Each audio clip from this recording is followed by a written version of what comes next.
Pakistani team वैसे ही थोड़ा सा एप्रीहेंसिव नज़र आती है, जहाँ पर भी आपको ऐसा लगता है कि टैकी पिच है या बारिश हुई हुई है या स्विंग होने वाली है, तो फ़ौरन से हम पहले बॉलिंग कर लेते हैं। आपको लगता है कि ये असरअंदाज होगा कल की डिसीजन मेकिंग में?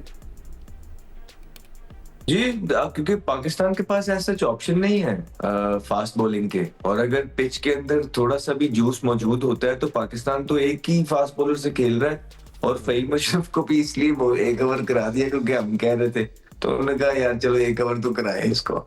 तो पाकिस्तान के पास वो कंडीशन को एक्सप्लॉइट करने वाले बॉलर मौजूद नहीं है, और अगर हो गया तो न्यूजीलैंड के पास जरूर मौजूद है।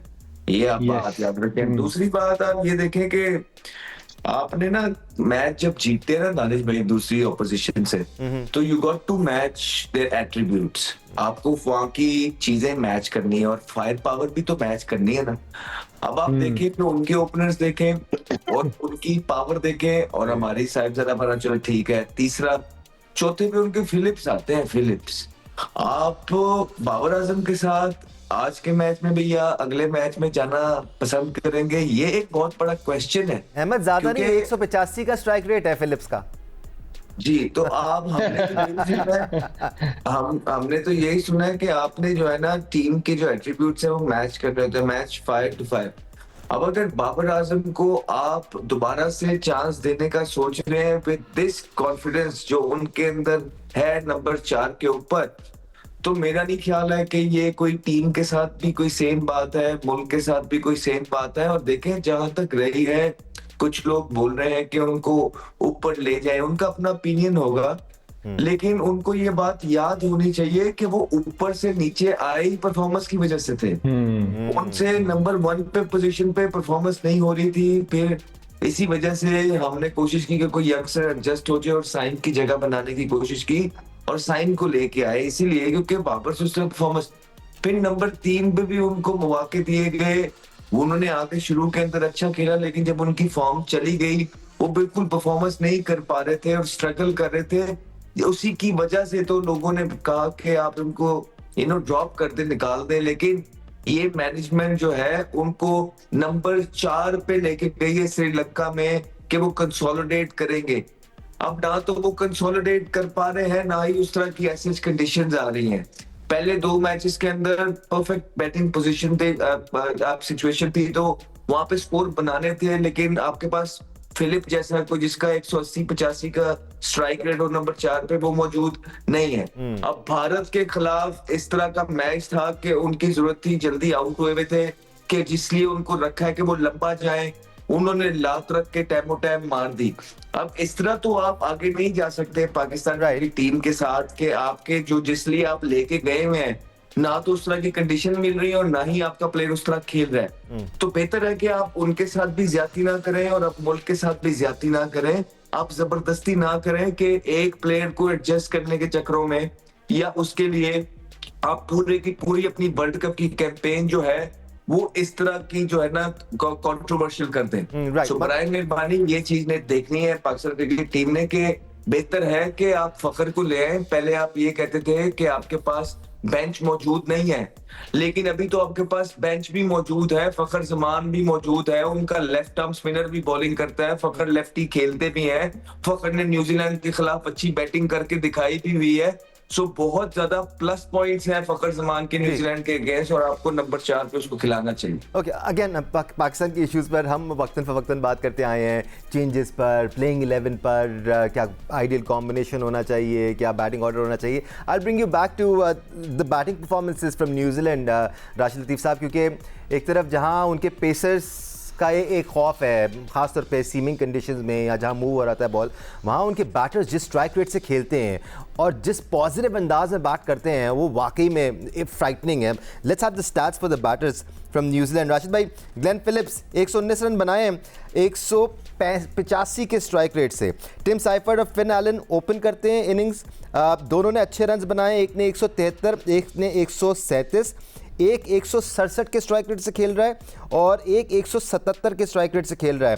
फिर मार्क चैपमैन है, रचन रविंद्रा हैं, और उसके साथ साथ ऑब्वियसली ग्लेन फिलिप्स की हम बात कर ही रहे थे। That's some serious batting talent Rashid Latif sahab. ऐसे में ऐसी बैटिंग लाइनअप के खिलाफ क्या आप प्रेफर करेंगे कि वो चेस करें, आप जितना भी टारगेट लगा दें? जी, इसीलिए मैंने कहा था, मैंने जो आपने अभी देख के बताया, मैंने बगैर देख के बता दिया था कि 150 का प्लस स्ट्राइक रेट है इन लोगों राशिद का। भाई आप है ना, मैं थोड़ी हूँ। खैर, पाकिस्तान की बैटिंग लाइनअप, जी जी